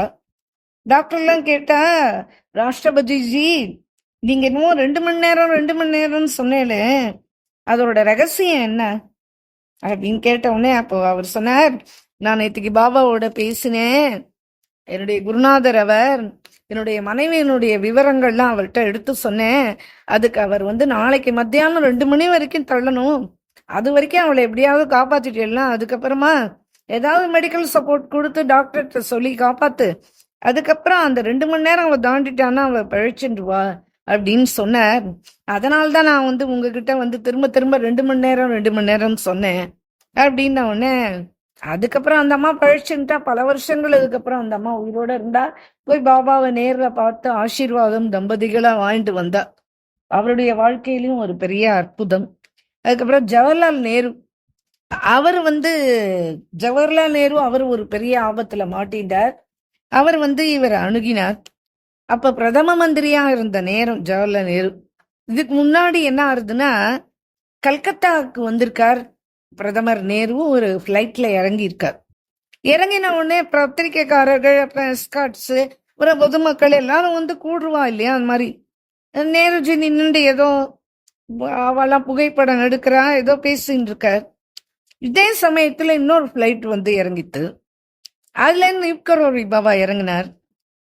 அவரோட பிளைட் சமயத்துக்கு வரல. ஆக்சுவலா இந்த பிரதம மந்திரி பிளைட்டுக்கு முன்னாடியே அவர் பிளைட் வந்திருக்கணும். அது சமயத்துக்கு வராம லேட்டா வந்தது அந்த பிளைட்டு. அவர் விமானத்துல இருந்து இறங்கின உடனே இப்ப நேருவை சுத்தி நின்று இருந்தார் இல்லையா, அந்த பத்திரிகைக்காரர்கள், அந்த பொதுமக்கள் எல்லாருமே அங்க ஓடி போயிட்டான் நீப்கரோரி பாபா கிட்ட. உடனே நேருஜி கேட்டார், இது என்ன இது, யார் இவர் அப்படின்னு கேட்டார். உடனே அவன் சொன்னா, இல்ல அவர் நீப்கரோரி பாபான்னு ரொம்ப பிரசித்தமான மகாத்மா அவர். அதனால ஜனங்கள்லாம் அவரை பாக்குறதுக்கு அங்க போயிட்டா. இப்ப நேரு கிட்ட 4 பேர் தான் இருக்கா. இவருடைய எஸ்கார்ட்ஸ் இருக்காளே, அவ 4 பேர் தான் நின்று இருக்கா. எல்லாரும் பாபா கிட்ட ஓடி போயிட்டா. எல்லாம் ஏர்போர்ட்லயே அவர் காலில் விழறா, நமஸ்காரம் பண்றா. ஒரே ஆரவாரம், சந்தோஷம், ஆலைகள் போடுறா, மரியாதை என்ன எல்லாம் ஒரே. நேருக்கு தோணித்து, சரி நிஜமாவே இவர் ஒரு ஏதோ பெரிய மகாத்மாவா தான் இருப்பார் போல இருக்கு. அதனாலதான் இப்படி எல்லாருமே அவர்கிட்ட போய் இது பண்றா அப்படின்னு சொல்லிட்டு நேரு திரும்பி பாக்குறாரு. ஆனா இவருக்கு இந்த புரோட்டோகால், அந்த கெடுபிடி அதெல்லாம் இருக்கிறதுனால இவர் போக. அதுக்கப்புறம் நேரு என்ன பண்ணார், ஒரு பத்திரம் எழுதி அனுப்பிச்சார் பாபாக்கு. பாபா அந்த சமயத்துல பிருந்தாவனத்துல இருக்க, நான் உங்களை பிருந்தாவனத்துல சந்திக்கிறேன். அன்னைக்கு உங்களை பார்த்ததுல இருந்து எனக்கு ஏதோ மனசுல ஒரு பெரிய உங்களை பார்க்கணும்னு சொல்லிட்டு, அன்னைக்கு இருந்த ஸ்திதி நான் உங்களை பாக்கிறதுக்கு வர முடியல. ஆனா நீங்க கிருப பண்ணேன் அப்படின்னா நீங்க இங்கேயே வந்தா கூட எனக்கு ரொம்ப சந்தோஷமா தான் இருக்கும். இந்த பிரதான் மந்திரி நிவாசுக்கு நான் உங்களை கூப்பிடுறதுக்கு விரும்புறேன், அதனால நீங்க வரணும் அப்படின்னு ஒரு பேப்பர்ல எழுதி கொடுத்து அனுப்பிச்சிருந்தார். உடனே அதுக்கு பாபா சொன்னார், சரி நான் பிரதான் மந்திரி நிவாஸ்க்கே வரேன், ஆனா ஒரு ஷரத்து என்னன்னா, நான் அங்க வந்தா எதுவும் சாப்பிட மாட்டேன் அப்படின்னு எழுதி அனுப்பிச்சார். அப்புறம் பல நாள் கழிச்சு ஒரு நாளைக்கு பல தடவை அவர் கேட்டுன்றதுக்கு பேர்ல அந்த பிரதான மந்திரி நிவாச ஸ்தலத்துக்கு போனார் பாபா. நேருவே நேர்ல வெளியில ஸ்வாகத்தம் சொல்லி அவரை கையை பிடிச்சு உள்ள அழைச்சின்னு போய் அவர் காலில் விழுந்து நமஸ்காரம் பண்ணி, அதுக்கப்புறம் பிருந்தாவனத்துக்கு நிறைய தடவை சந்திச்சிருக்கார். ஏன்னா அவர் சொல்றார், நேரு சொல்றார், எனக்கு அவரை சந்திச்சு பாக்குறதுலயே என் மனசுல பெரிய சாந்தி ஏற்படுறது அப்படின்னு சொல்லியிருக்கார். இப்ப என்ன ஆச்சுன்னா, சீனா வந்து இந்தியா மேல ஆக்கிரமிப்பு நடத்திட்டு இல்லையா, அந்த சமயம் நேரு வந்து ரொம்ப மனசு கவலைப்பட்டுக்கிறார். அவர் என்ன பண்றார், தவறான முடிவை எடுத்திருக்கார். அதாவது டிஃபென்ஸுக்கு நிறைய ஃபண்ட் அலோகேஷன் பண்ணி இதுக்கு ஒரு பெரிய சப்போர்ட் கொடுத்து அதெல்லாம் எதுவுமே பண்ணல. இந்த மிசைல் ஆர்மி இந்த ராணுவ தளவாடங்கள்லாம் நிறைய உற்பத்தி எல்லாம் பண்ணாம, இந்த போர் வந்ததுன்னா அதுக்கு எப்படி ஆயத்தமா இருக்கணும்ன்ற அந்த ஒரு ஒரு கான்செப்ட்லயே இல்ல. சேனைகளும் இன்னும் நிறைய பெருசாலாம் இல்ல. இப்போ இந்த சைனா வந்து பார்டருக்கு வந்துட்டு டெல்லிக்கு வந்துருமோன்னு இவருக்கு மனசுல ஒரு பெரிய பயம் வந்துருது. சரி என்ன பண்றது, உடனே அவருக்கு தோணித்து, சரி நம்ம நீக்கரோவை பாபாவை போய் பார்த்து அவருடைய இருக்கிற இடத்துலயே போய் அவரை பார்த்து சந்திக்கலாம் அப்படின்னு நேரா கிளம்பி வந்துட்டார். 2 கையையும் குவிச்சுட்டார். ஆசிரமத்துக்குள்ள வந்த உடனே நிலைமைய எடுத்து சொன்னார். நான் ரொம்ப பயப்படுறேன், எனக்கு ரொம்ப கவலையா இருக்கு அப்படின்னு சொல்றார். உடனே நீக்கரோவை பாபா சொன்னார், என்ன ஆச்சு, சேனப்படை ரொம்ப கம்மியா வச்சுட்டு இருக்கியே, ஆயுதங்களும் ஒன்றும் தேவையான அளவு இல்ல, இது வரைக்கும் 2 அட்டாக் ஆயிடுத்து அப்படின்னு. ஆமா, இந்தியாவை வந்து அவ பிடிச்சுட்டா நான் என்ன பண்ணுவேன் அப்படின்னு நிலை குலைஞ்சு போய் எழுதுட்டார். உடனே பாபா சொன்னார், அருணாச்சல பிரதேசத்துல இருக்கா, பாதிப்பு கொஞ்சம் அருணாச்சல பிரதேசம் அஸ்ஸாம் பார்டர் அங்கெல்லாம் தான் நடக்கும். ஆனா டெல்லி வரைக்கும் அவ சேனை வராது, அவ திரும்பி போயிடுவா. ஏன்னா இது சத்தியத்துக்கு கட்டுப்பட்ட தேசம், இங்க அந்நியர்களுடைய வேலை செல்லுபடியே ஆகாது. இது ராமர் கிருஷ்ணர் எல்லாம் பிறந்த பூமிப்பா இது. இன்னைக்கும் என்னைக்கும் சந்துக்கள் இந்த பூமியை காப்பாத்தின்றே இருக்கா. அந்த காப்பாத்துற சக்தியும் அந்த சந்துக்கள் கிட்ட மட்டும்தான் இருக்கு. அதனால அருணாச்சல பிரதேசமும் அஸ்ஸாமும் கொஞ்சம் பாதிக்கும், ஆனா டெல்லியை அவன் ஒன்றும் பண்ண முடியாது. இதுக்கு எல்லாத்துக்கும் மேல விசுவாசம் தான் ரொம்ப முக்கியம். உடனே நேரு கேட்டார், ஏன் அவ ஆக்கிரமணம் பண்ணா? பாபா சொன்னார், உனக்கு புரிய வைக்கிறதுக்காக தான் அவ ஆக்கிரமணம் பண்ணா. நீ வந்து இந்த சீனா, இந்து சீனா, நீ 2 சகோதர சகோதரிகள் மேல போல அப்படின்னு நீ புலம்புவியே, அதெல்லாம் வெறும் பெதற்றல். முதல்ல துஷ்டர்களை போய் சகோதரர்கள்ன்றதும் சகோதரர்களை போய் துஷ்டர்கள் அப்படின்றதும் இந்த பெதற்றல் எல்லாம் முதல்ல நீ நிறுத்து. துஷ்டர்களுடைய வாயில என்னைக்குமே பன்னீர் தாம்பூலம் தான்ப்பா இருக்கும், மனசுல ஆனா நாகப்பாம்பு விஷம் இருக்கும். இது புரியாம நீ உறவாடணும்னு நினைச்ச, முதல்ல நம்மளுடைய பாரத தேசத்தினுடைய சேனையை பலப்படுத்தணும், அதுக்கான வழியை பாரு. நம்முடைய சைனிக் வீரர்கள்லாம் ரொம்ப பாரதத்தை காக்கணுன்றதுக்காக வேண்டி அப்படி இன்னைக்கெல்லாம் என்னைக்கும் போராடுவா. அந்த கண் துஞ்சாமல அந்த மழையிலையும் பனியிலையும் பசியினால வாடி -டிகிரில கூட அவ வந்து நாட்டை காப்பாத்தணும்ன்ற அந்த ஒரு தேச பற்று உண்டு. இந்த ஒரு இந்தியனும் அந்த நாட்டு வீரர்களுக்கு என்னைக்கும் ருணப்பட்டு இருப்போம். அதனால நீ சீனர்களை நம்பாத. தளவாடங்கள் போர்க்கருவிகள் இதில் இந்த உற்பத்தியில முதல்ல கவனத்தை செலுத்து. இந்த நாடு பவித்திரமான நாடு, நிறைய ராணுவ வீரர்களை சேர்த்துக்கோ, அவளுக்கு என்ன பண்ணணுமோ அதெல்லாம் பண்ணி கொடு, அவளுக்கு நிறைய சலுகைகள் கொடு, இதெல்லாம் நீ செஞ்சுட்டு வரணும். அதனால இந்த நாட்டை காப்பாத்துறதுன்றது உங்களை மாதிரி இருக்கிறவா கையில தான் இருக்கு. அதனால நீ இப்ப பயப்படாத, ஆனா அதுக்கு வேண்டிய ஏற்பாடுகளை ஆரம்பிச்சிடணும். பாரதத்துக்காக வேண்டி இந்த வேலைகள்லாம் நீ செய்யணும் அப்படின்னு ஆறுதல் சொல்லி அனுகிரகம் பண்ணி அனுப்பி வச்சார். இப்படி ஒரு கட்னா. அடுத்தது லால் பகதூர் சாஸ்திரி. இவர் வந்து ரொம்ப சிறந்த பிரதான மந்திரியா கருதப்படுறார். இவர் நீப்கரோரி பாபாவனுடைய சிறந்த பக்தர் கூட. ரொம்ப எளிமையானவர், ஆனா எல்லாத்தையும் மறைச்சு வைப்பார். கான்பூர்ல ஒரு தடவை என்ன ஆச்சு, இந்த கங்கால சரசையா காட்டுன்னு கங்கா போற இந்த ஒரு காட்டு, அந்த இடத்துல பாபாவுடைய சத்சங்கம் நடந்துன்றது.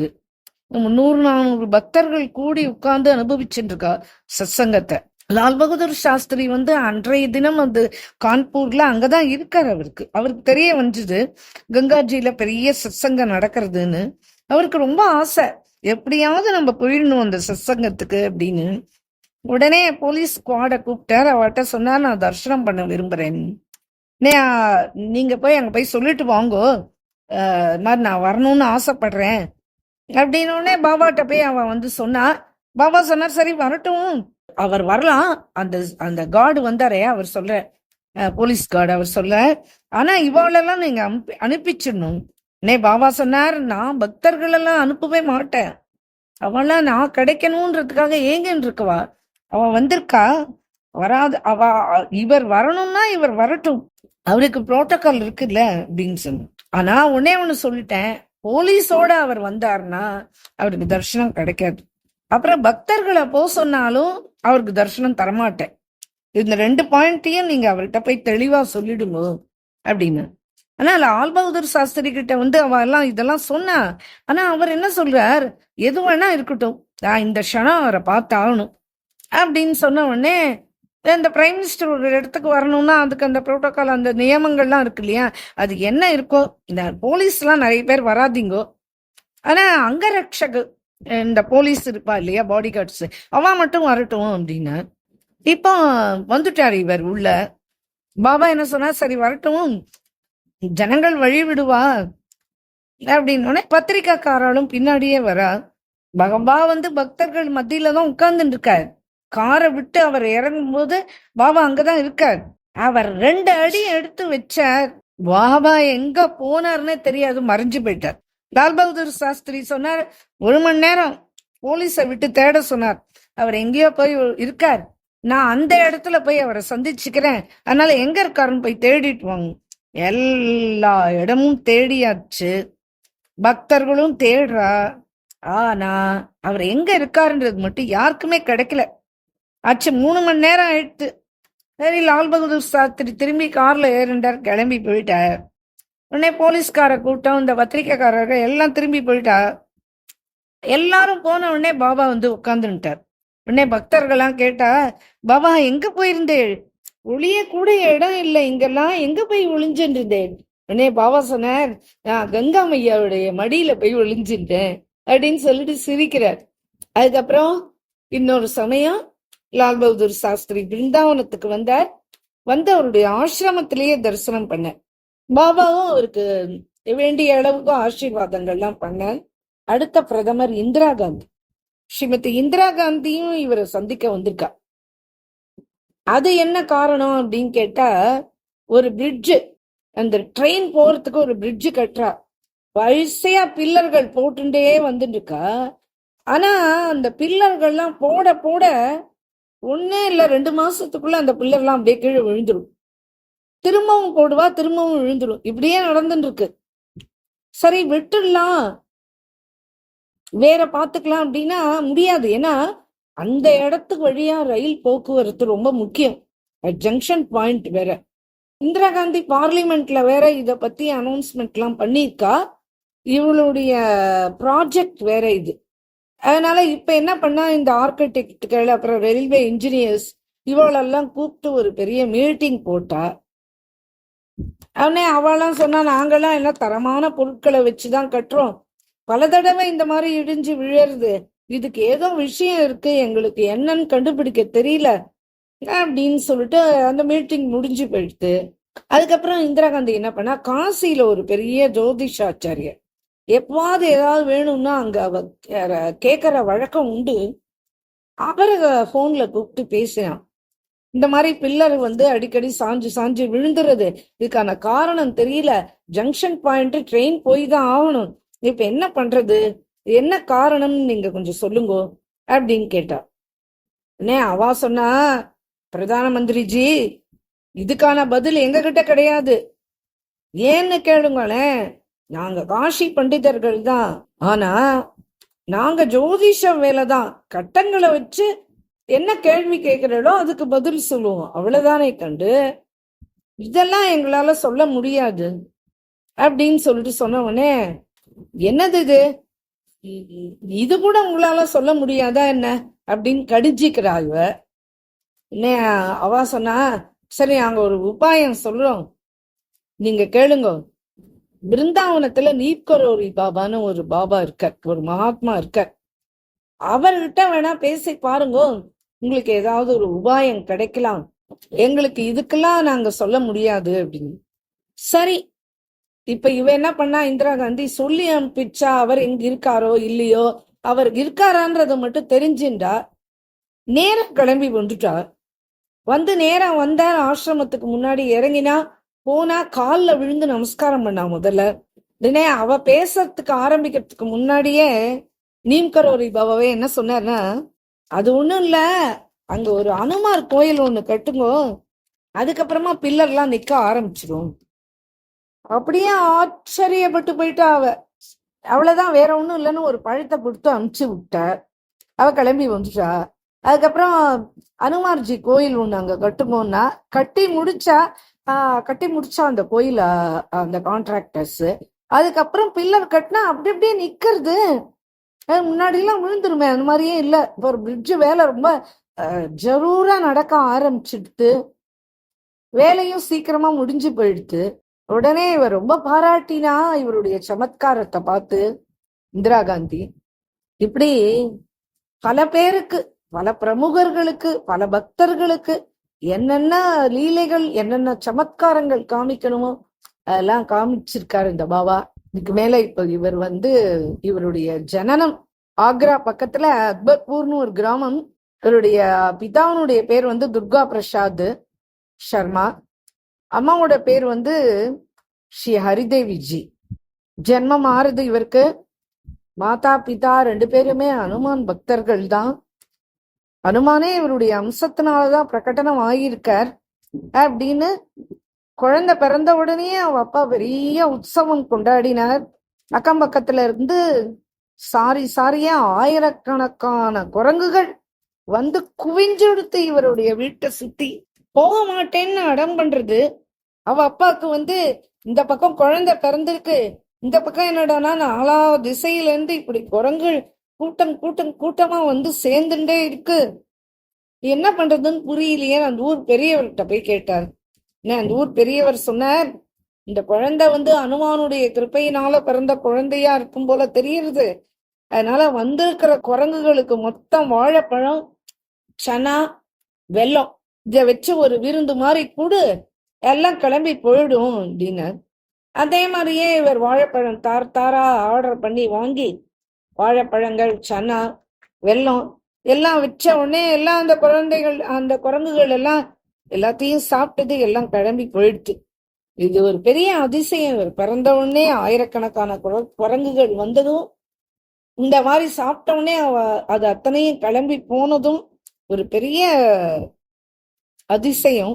பாபாவுடைய சரீரத்துல பார்த்தெல்லாம் அனுமானுடைய கை கால் சின்னங்கள்லாம் அப்படியே இருக்கும்.